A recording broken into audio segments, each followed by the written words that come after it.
తెలంగాణ సిద్ధాంతకర్త,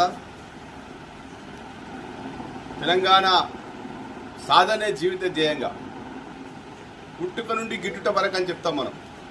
బాల్యం నుండి కూడా చనిపోయేంత వరకు కూడా తెలంగాణ రాష్ట్ర సాధనే శ్వాసగా ఊపిరిగా బతికినటువంటి ఆచార్య కొత్తపల్లి జయశంకర్ గారి యొక్క వర్ధంతి సందర్భంగా వారికి మనస్ఫూర్తిగా మేమందరం కూడా నివాళులు అర్పిస్తూ ఉన్నాం. జయశంకర్ సార్ గారి యొక్క కృషి అమోఘమైనది. ఇప్పుడే పెద్దలు జయపతి గారు చెప్పినట్టు మరి ఆయన విద్యార్థి దశ నుంచి చనిపోయేంత వరకు కూడా పూర్తి స్థాయిలో తెలంగాణ కోసమే బ్రతికినటువంటి ఏకైక వ్యక్తి. 3 తరాల ఉద్యమాన్ని చూసినటువంటి గొప్ప వ్యక్తి.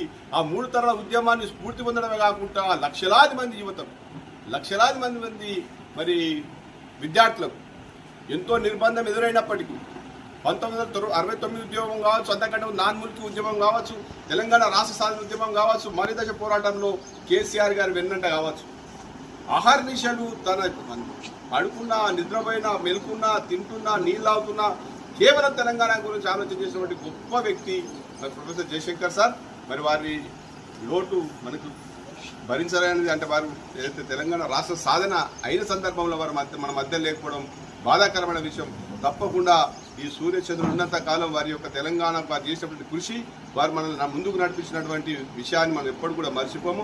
మరి మరోసారి నివాళులు అర్పిస్తా ఉన్నాం. కేసీఆర్ గారితో తెలంగాణ రాష్ట్ర సాధన సాధ్యమవుతుందని నమ్మిన వ్యక్తి.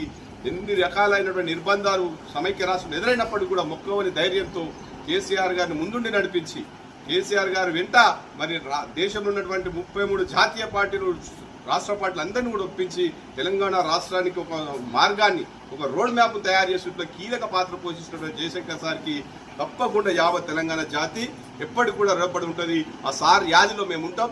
సార్ మరి వారు చూపినటువంటి బాటలో ముందుకు నడుస్తాం, వారి ఆశయాలు నెరవేరుస్తామని చెప్పేసి ఈ సందర్భంగా ప్రతి యువకుడు కూడా ప్రతి ఒక్కరు ముందుకు పోసినటువంటి సందర్భం. జయశంకర్ సార్.